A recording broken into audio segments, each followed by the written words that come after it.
The Talahatchie Bridge. Some days, they just change your life. Forever there was then, and we can only live in the after. I have lived my life with a sorrow that came to me on the 3rd of June yesteryear.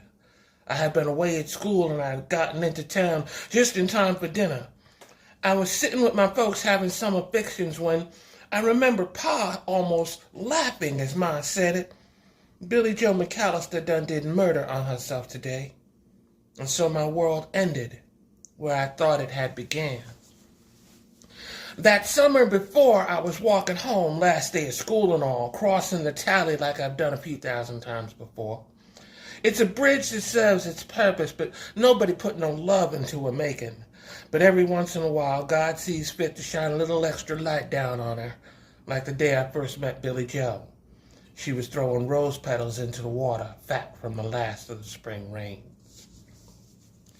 They say this bridge is cursed, she said to me.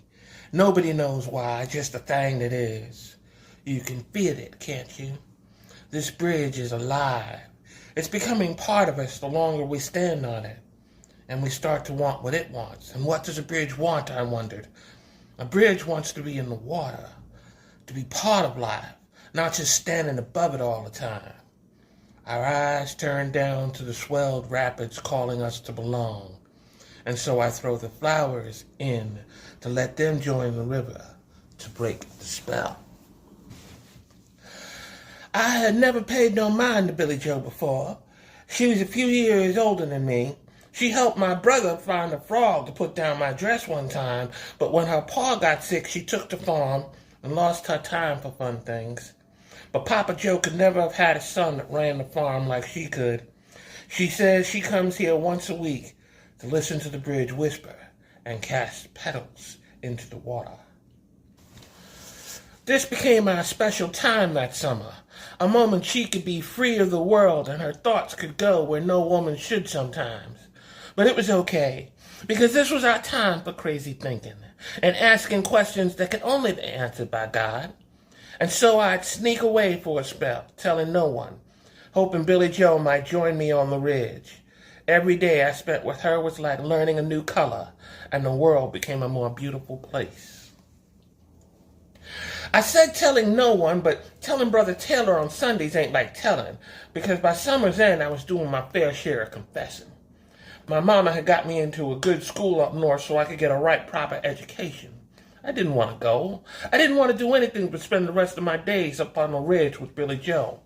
But she didn't want me to. She says this town is dying, and I got to get on that train going north and never look back. And so I did. I hadn't heard any of the goings-on in town until I was sitting back home. Billy Joe was just one small bit of gossip. Mama seemed like she was going to give me the history of every one of our neighbors' mishaps and adventures these past months, but I didn't hear it all that much. I couldn't wait to have spent enough time with them that I could get away, and once I did, I ran. I ran to the Talahatchie, grabbing flowers as I went. She said to me that there was this place with miles of waterfalls. She said the falls of Iguazu was the most beautiful place on earth, but I was the most beautiful thing walking. So I got to the bridge, my hand heavy with flowers. I found a carving, the most beautiful thing walking. I knew then that that's where she jumped. I could hear the bridge whispering to me now, but I cast down the flowers into the water instead. I walked home ever so slowly. I vowed never to come back to that bridge again, for next time I was sure the whispers would call my broken heart into the waters as well.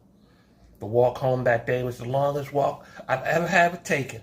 The following days, the longest of my life, till I could go back to school and leave Choctaw Ridge. But years later, I would hear about Emmett Till. Seems he fell in love with a woman he could never have, and some good old boys helped him to his grave, dangled him from the Talahatchie. And I wonder if he heard those whispers as they put the rope around his neck. Did he feel the waters calling him as it rushed below his feet? And I wonder how many more lovers' hearts have been claimed by the Talahatchie Bridge.